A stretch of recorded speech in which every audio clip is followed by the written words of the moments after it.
You know, I saw that you said before that your father made you the father you are today because you would never do what he did to you, right? What did you mean by that? What I meant by that was he was the greatest inspiration that I ever had for not being there. I noticed all the emotions that I felt growing up where there were other kids that had a father, knew their father. And so, although my kids weren't even born yet, I made a promise that I would never be to them what my father was to me. And so that's why you see me doing all these things with my children. I'm going here and I'm giving them experiences that I never had. They can have everything that I got.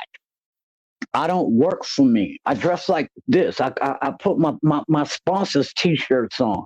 I don't have clothes.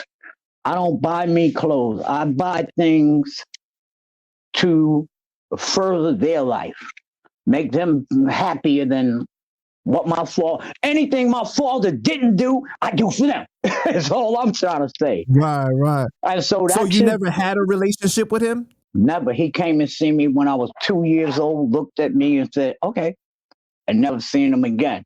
But now here's where it was.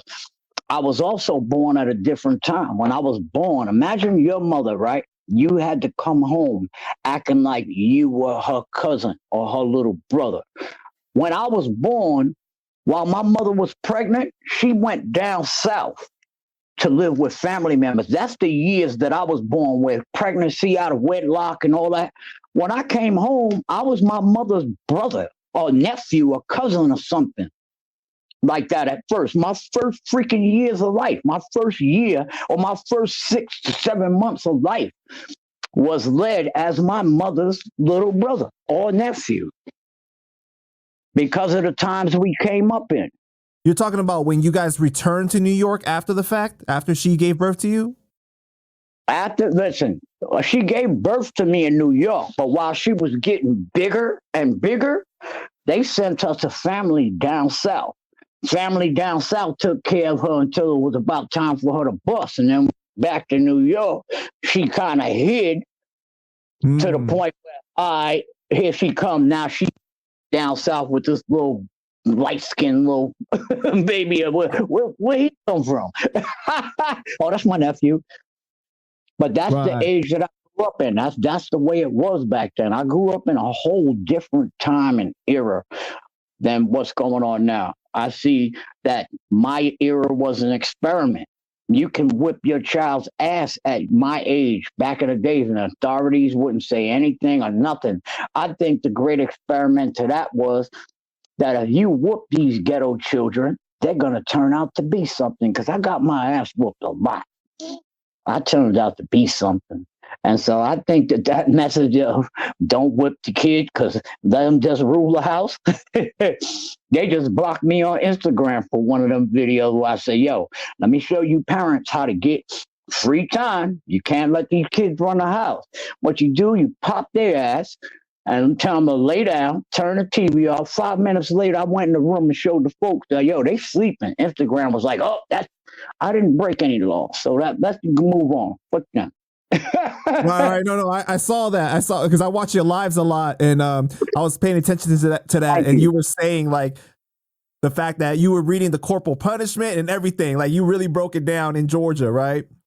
Right. I mean, there's, and one thing, the parents, it's a mind manipulation thing that's going on. And look, when things happen to me, you ever seen those videos that I make on my thing? Hey, you, young man, this, that, and the third. When things happen to me, I write essays. And y'all are going to think I'm crazy, but I'm a literary, whatever the heck you want to call it, but I can write also, and I can bring certain things into perspective. Although crazy, it's not truth and it's not non-truth. It falls between the fine line of Shan's imagination. Mm-hmm. But when you see it, you're going to be like, wow, because that one right there is like, we is a word that is a wolf in sheep's clothing. We don't use the word I, you, him, her hardly anymore. It's always making us part of a collective. And with Instagram, if you're not part of the collective, you feel you don't want to put something up that goes against the collective. So now they're brainwashing us in another way, and that you'll find out my theory in that next essay. Stay tuned.